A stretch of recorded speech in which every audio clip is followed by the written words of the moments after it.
Oh, yeah.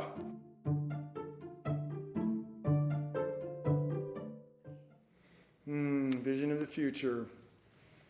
I think I mentioned earlier I'd like to see us owning more projects. I'd like to see us doing a few larger projects.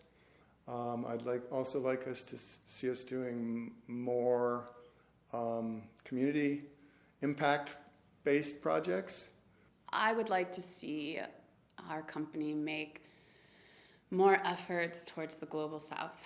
I would like to see us trying to make partnerships in other countries that support growth and development, either of solar industries or of solar projects or solar partners or renewable energy partners in other countries. My vision for the future is success. I want to see the people on our team enjoying the work they do, thriving in what we have to offer while accomplishing all the goals of themselves and the company. That's success to me.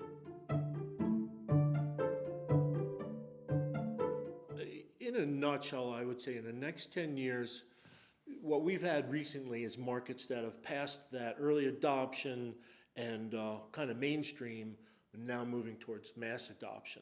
What we'll see is markets that are on the fringes now will also move into that mainstream and mass adoption, widening the marketplace. And I would hope that by 5 or 10 years, every state in the country has some net metering plan and a viable program. I hate to say program, but viability for solar to save customers and business owners money.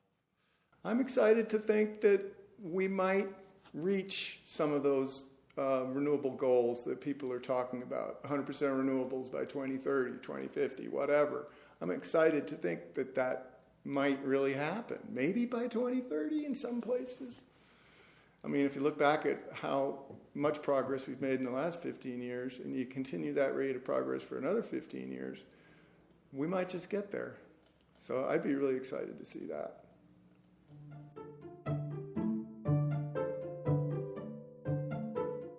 No, they can all benefit, and they should. I want to say hospitals because they serve such a critical, important role, and everybody knows the necessity of having a hospital around.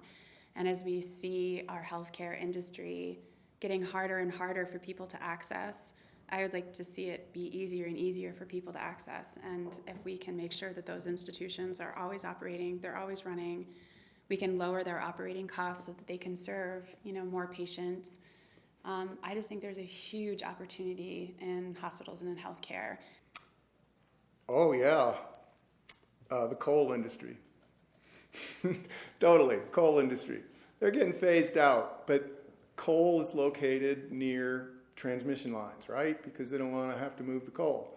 Coal leaves all kinds of land that needs new use. So coal could use their reclaimed mine lands close to transmission lines to build huge utility scale stuff and put coal miners to work. So I think the coal industry has a lot to benefit from the solar transition. You just got to realize it.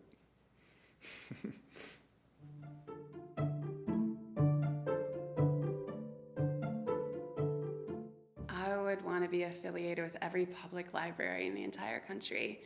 I feel like public libraries are safe community spaces. The power of reading is just phenomenal for children's education. It's powerful for community members that need second chances. It's a powerful gathering space for people that do not have access to technology or any other shared services. I mean, libraries are small but mighty. If I could work with anyone, it would be with the National Park Service. I would like to put every structure for every national park, every national monument, go from park to monument, totally solarize the whole national park system. It'd be fun because you get to go to all those cool places. And it would be effective because you could not only, replace clean up their power, but you could demonstrate to all the people that visit those national parks and national monuments, and there are like hundreds of them, I don't know how many, but you could use those as demonstration projects to educate the public about the value of solar. So that would be a pretty cool job if we could get that. We send that to the National Park Service, see if we can make it happen. I like schools, universities. It's an emotional connection. We can't always do everything that we want for them, but we sure the heck will try. And I like them because, you know, if you look backwards, you can't change the past, but you can change the future. And the best way to change the future is to educate the next leaders of this, your city, state, country, get them informed and see things firsthand that, hey, this really works and it's worth it. It's cool to know that my daughter Courtney is filming this, who grew up in the first off-grid solar home that I built and still live in to this day. So thanks, Courtney, for making the film.